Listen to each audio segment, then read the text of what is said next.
ರಸ್ತೆಯಲ್ಲಿ ವೀಲಿಂಗ್ ಮತ್ತು ಅಪಾಯಕಾರಿ ಬೈಕ್ ಸ್ಟಂಟ್ ಮಾಡುವುದು ಕೇವಲ ಸಾಹಸವಲ್ಲ, ಅದೊಂದು ಸಾವಿನೊಂದಿಗಿನ ಆಟ ಎಂಬುದು ಮತ್ತೊಮ್ಮೆ ಸಾಬೀತಾಗಿದೆ. ಎಸ್, ಇದೇ ಇವತ್ತಿನ ವಿಶೇಷ, ಸಾವಿನ ಸ್ಟಂಟ್. ನೋಡ್ತಾ ಇದ್ದೀರಾ ಸ್ಪೀಡ್ ನ್ಯೂಸ್ ಕನ್ನಡ. ನಾನು ನಿಮ್ಮ ಸರ್ಕಾರ.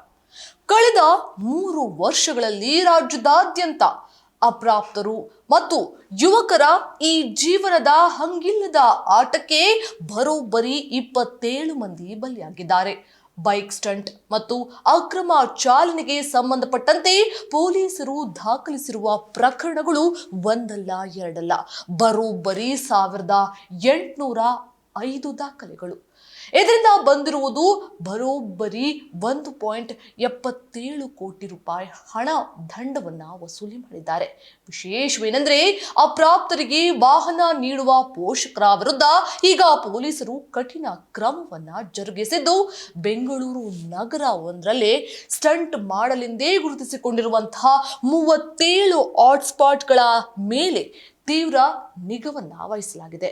ಕಳೆದ 3 ವರ್ಷಗಳಲ್ಲಿ ಬೈಕ್ ಸ್ಟಂಟ್ ಮತ್ತು ಅಪಾಯಕಾರಿ ಚಾಲನೆಯಿಂದ 27 ಸಾವು ಸಂಭವಿಸಿದೆ. ಇದರಲ್ಲಿ ಹೆಚ್ಚಿನವರು ಅಪ್ರಾಪ್ತ ವಯಸ್ಕರೇ ಆಗಿರುವುದು ಆತಂಕಕಾರಿ ಸಂಗತಿಯಾಗಿದೆ.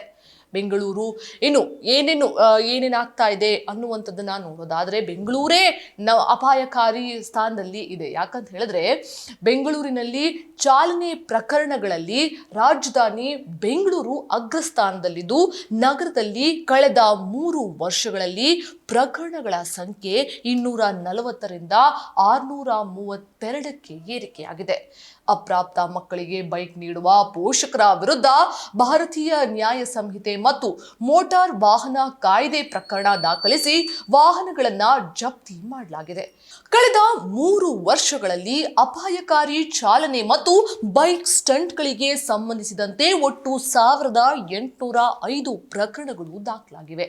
ಈ ಪ್ರಕರಣಗಳ ಅಡಿಯಲ್ಲಿ ಪೊಲೀಸರು ನಿಮ್ಗೆ ಈಗಾಗಲೇ ಗೊತ್ತಿರೋ ಹಾಗೆ 1,77,00,000 ರೂಪಾಯಿ ಅನ್ನ ಅವರು ದಂಡವಾಗಿ ವಸೂಲಿಯನ್ನ ಮಾಡಿದ್ದಾರೆ.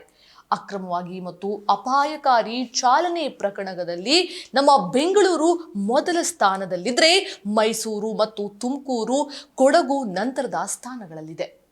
ನಗರವಾರು ಅಂಕಿ ಅಂಶಗಳನ್ನ ನೋಡೋದಾದ್ರೆ, ಅಂದ್ರೆ ಯಾವ್ಯಾವ ವರ್ಷ ಎಷ್ಟೆಷ್ಟು ಆಕ್ಸಿಡೆಂಟ್ಸ್ ಆಗಿದೆ, ಅದರಿಂದ ಎಷ್ಟು ಜನ ಸಾವನ್ನಪ್ಪಿದ್ದಾರೆ, ಅದರಿಂದ ಎಷ್ಟು ಜನ ಸಿಕ್ಕಾಕೊಂಡಿದ್ದಾರೆ, ಅಂದ್ರೆ ಡಿ ಕೇಸರ್ ಆಗಿರ್ಬೋದು ಅಥವಾ ಓವರ್ ಸ್ಪೀಡಲ್ಲಿ ಇರುವಂತಹ ಪ್ರಕರಣಗಳನ್ನ ನೋಡೋದಾದ್ರೆ, 2023ರಲ್ಲಿ 240 ಪ್ರಕರಣಗಳು ದಾಖಲಾಗಿ ಒಟ್ಟು 18 ಲಕ್ಷ ರೂಪಾಯಿ 31,000 ರೂಪಾಯಿ ದಂಡವನ್ನ ಕಟ್ಟಿರುವಂಥದ್ದು. ಇನ್ನು 2024ರಲ್ಲಿ ನೋಡೋದಾದ್ರೆ ಒಟ್ಟು ಪ್ರಕರಣಗಳ ಸಂಖ್ಯೆ 37, ಇನ್ನು 16,99,000 ರೂಪಾಯಿಯನ್ನ ದಂಡವಾಗಿ ಸರ್ಕಾರಕ್ಕೆ ನೀಡಿರುವಂಥದ್ದು.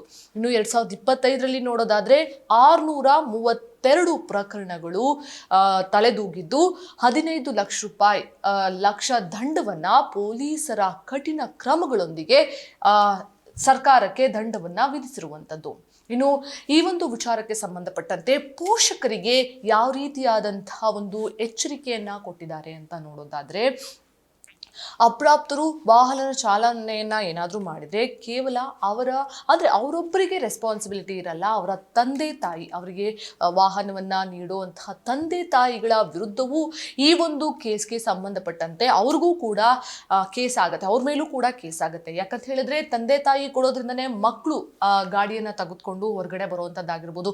ಇವತ್ತು ನೀವು ನೋಡಿರ್ಬೋದು, ಬೆಂಗಳೂರಿನ ಯಾವುದೇ ಸ್ಥಳಗಳಲ್ಲಿ ಹೋದ್ರೂ ರ್ಯಾಶ್ ಡ್ರೈವರ್ಸ್ ಆಗಿರ್ಬೋದು ಅಥವಾ ಪುಂಡ ಪೋಕರ್ ಆಗಿರ್ಬೋದು, ಅವರ ದರ್ಪವನ್ನ ಅವರು ರೋಡ್ ಮೇಲೆ ಮೆರಿತಾ ಇರ್ತಾರೆ. ಗಾಡಿ ಒಂದು ಕೈಯಲ್ಲಿದ್ರೆ ಸಾಕು, ಅವರ ತಲೆ ಕಾಲು ಮಾತೆ ಕೇಳಲ್ಲ ಅನ್ನುವಂತರ ಮಟ್ಟಕ್ಕೆ ಆ ಒಂದು ಸ್ಪೀಡ್ನಲ್ಲಿ ಅವರು ವಾಹನವನ್ನ ಚಲಾಯಿಸ್ತಾ ಇರ್ತಾರೆ.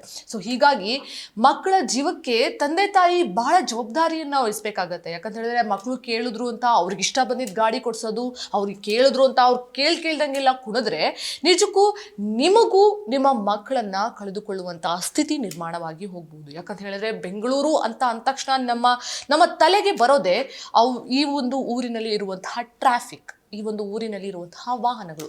ಇಷ್ಟು ವಾಹನಗಳ ಮಧ್ಯೆ ನಿಮ್ಮ ಮಗ ಆಗಿರ್ಬೋದು, ನಿಮ್ಮ ಮಗಳಾಗಿರ್ಬೋದು, ಆ ಒಂದು ಗಾಡಿಯನ್ನ ಓಡಿಸುವಂತ ಶಕ್ತಿ ಆಕೆಗಿದೆಯಾ, ಅವನಿಗಿದೆಯಾ, ಅಥವಾ ಅವನು ಯಾವ ರೀತಿ ಗಾಡಿಯನ್ನ ಓಡಿಸ್ತಾ ಇದ್ದಾನೆ, ಅವನ ಫ್ರೆಂಡ್ಸ್ ಅಂದ್ರೆ ಅವ್ರಿಗೇನು ಗಾಡಿ ಓಡಿಸುವಾಗ ಅವ್ರಿಗೊಂದು ಗತ್ತು ಅಥವಾ ಅವ್ರೇನೋ ಒಂದು ಇದರಲ್ಲಿ ಓಡಿಸ್ಬಿಡ್ತಾರೆ. ಆದರೆ ಅದರಿಂದ ಸಾಕಷ್ಟು ಜನರ ಜೀವಹಾನಿ ಆಗುವಂಥದ್ದು ಬಹಳ ಸಂಭವ ಇರುತ್ತೆ. ಸೊ ಹಾಗಾಗಿ ಇಷ್ಟೆಲ್ಲ ಆಗಿದ್ರೂ ಕೂಡ ಮತ್ತು ಪ್ರಕರಣಗಳು ಜಾಸ್ತಿ ಆಗ್ತಾ ಇದೆ ಅಂತ ಹೇಳಿದ್ರೆ ನಿಜಕ್ಕೂ ಅದು ಒಂಥರ ನೋವನ್ನ ಉಂಟು ಮಾಡುವಂತಹ ಸಂಗತಿ. ಯಾವುದೋ ರಾಜ್ಯದಲ್ಲಿ ಕೂತ್ಕೊಂಡು, ಯಾವುದೋ ಒಂದು ಸಂಸತ್ತಿನಲ್ಲಿ ಕೂತ್ಕೊಂಡು ಒಬ್ಬ ಸಂಸದ ನಮ್ಮ ರಾಜ್ಯದ ಬೆಂಗಳೂರಿನ ಟ್ರಾಫಿಕ್ ಬಗ್ಗೆ ಮಾತಾಡಿರುವಂತಹ ಹಿನ್ನೆಲೆ ಕೂಡ ಇದೆ. ಸೊ ಹಾಗಾಗಿ ಟ್ರಾಫಿಕ್ ಪೊಲೀಸ್ ಆಗಿರ್ಬೋದು, ಅದಕ್ಕಿಂತ ಹೆಚ್ಚಿನದಾಗಿ ಮನೆಯಲ್ಲಿ ಇರುವಂತಹ ಪೋಷಕರು ಮಕ್ಕಳ ಮೇಲೆ ಅತಿ ಹೆಚ್ಚು ನಿಗಾವನ್ನ ವಹಿಸಬೇಕು. ಅವರಿಗೆ ವಾಹನವನ್ನ ಕೊಡೋದಾದ್ರೂ ಎಷ್ಟೋ ಮಕ್ಕಳಿಗೆ ಅವ್ರ ಹತ್ರ ಲೈಸೆನ್ಸೇ ಇರಲ್ಲ. ಲೈಸೆನ್ಸ್ ಇಲ್ಲದೆ ಇದ್ರೂ ಕೂಡ ಗಾಡಿಯನ್ನ ಓಡಿಸಿ ಅವರ ಶೋಕಿ, ಅದು ಗಾಡಿ ಓಡಿಸೋದು ಅಂದರೆ ಶೋಕಿ, ಮಕ್ಕಳಿಗೆ ಸಮಾಧಾನ ಮಾಡಿಸ್ಬೇಕು ಅನ್ನುವಂಥದ್ದು ತಂದೆ ತಾಯಿಗೆ ಇರುವಂತಹ ಒಂದು ನೆಮ್ಮದಿ ಅಂತ ಹೇಳ್ಬೋದು. ಯಾಕಂತ ಹೇಳಿದ್ರೆ ಮಕ್ಕಳು ಕೇಳ್ತಾರೆ, ಇವರು ಕೊಡಿಸ್ತಾರೆ. ಸೊ ಹಾಗಾಗಿ ಅಂಥ ಕೆಲಸವನ್ನ ಮಾಡೋದಕ್ಕೆ ಹೋಗಬಾರ್ದು. ಇದರಿಂದ ಪ್ರಕರಣಗಳು ಜಾಸ್ತಿ ಆಗ್ತವೆ ಮತ್ತು ನಿಮ್ಮ ಮಕ್ಕಳನ್ನು ನೀವು ಕಳ್ಕೊಳ್ಳುವಂಥ ಸಿಚುವೇಶನ್ ಕ್ರಿಯೇಟ್ ಆಗುತ್ತೆ ಹೊರತು ಬೇರೆ ಏನೂ ಉಪಯೋಗ ಇಲ್ಲ.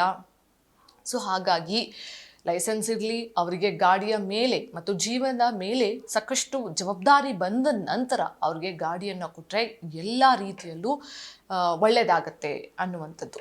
ಇದಾಗಿತ್ತು ಇವತ್ತಿನ ವಿಶೇಷ. ನೋಡ್ತಾ ಇರಿ ಸ್ಪೀಡ್ ನ್ಯೂಸ್ ಕನ್ನಡ, ಸುದ್ದಿ ನಿಮ್ಮದು, ಬೇಗ ನಮ್ಮದು.